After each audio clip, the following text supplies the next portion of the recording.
Not everybody was so fortunate to avoid losses last night. Number 1, Kansas couldn't do it. They lost at Creighton.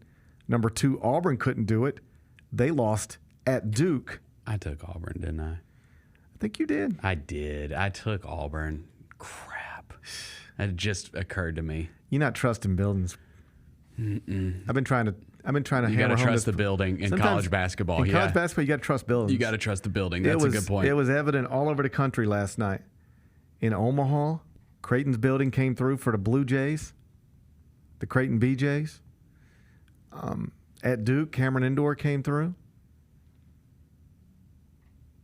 Down at Mississippi State, the Hump came through. The Hump? Isn't that Humphrey Coliseum? That what they call that thing? Unless they I have no clue. I have no idea. Unless they change it. Yeah, I don't know. I don't even know. Where does Ole Miss play in? I just call it the Tad Pad, but that's something different now. The Tad Pad has been retired. Okay. It's the Pavilion. It's the Pavilion. Okay. Ole Miss plays in the Pavilion. Beautiful. That's what they say.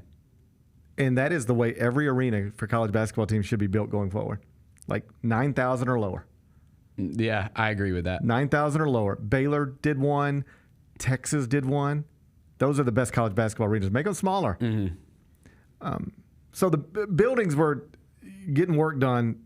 Buildings were standing on business last night all over the country. Yeah, it appears that way.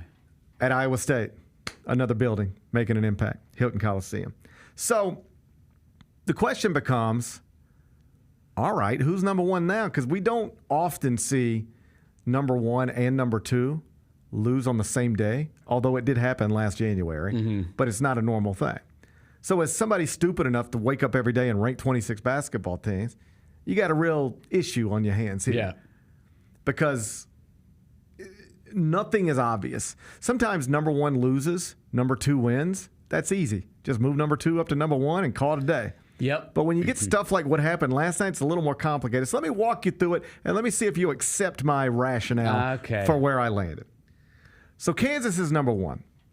And Kansas was number 1 as of yesterday morning, not because the Jayhawks had the best resume in the sport, because I think Auburn did as of yesterday morning.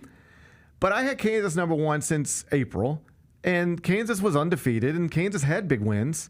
Had a Duke win, had a North Carolina win, had a Michigan State win. So I just said, until Kansas, my preseason number 1 loses, I'm keeping them number 1. Well, they lost.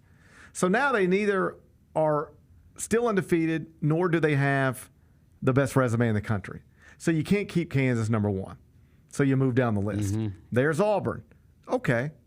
No shame in losing at Duke. Auburn was actually a 3.5-point underdog in the game and led for some of the game and was in it till the final minute. So are we sure Auburn still doesn't have the best resume in the country, even with the loss? I think you can make a reasonable case that they do. Problem becomes, I've been doing this long enough to know, if you take a team that was number 2 immediately after a loss and move them to number 1, even if you can explain it in great detail, people don't take the time. They don't want to hear that crap. They don't even take the time to hear that crap. They just call you an idiot over and over again. Did you not watch the game last night? Somebody didn't see Auburn lose last night. So non-starter. Yeah. Can't move Auburn up to number 1. But I kept Auburn at number 2. I'm not going to punish them for a loss at Duke. So then after that, you got number 3, Iowa State, as of yesterday morning. Iowa State, massive win last night against Marquette inside Hilton Coliseum. Problem becomes, Iowa State is a one-loss team, just like Auburn's a one-loss team. And you know who Iowa State's one loss is to? Auburn. Can I make sense of, if Auburn's got better wins than Iowa State, and a win over Iowa State, and the same number of losses, and arguably a better loss considering your loss is at Duke and their loss to you is on a neutral, how can I reasonably move Iowa State ahead of Auburn just because Auburn happened to lose last night and Iowa State happened to win last night? So that doesn't make sense to me. Right. So I just keep Iowa State at number 3. Now you get to Marquette at number 4 as of yesterday morning. Well, they just lost to Iowa State. Yep. You can't move them above Iowa State. Can't take them all the way up to number 1. So now you go down to number 5, and guess who that is? It's your Tennessee Vols. Tennessee Vols are 8-0 right now.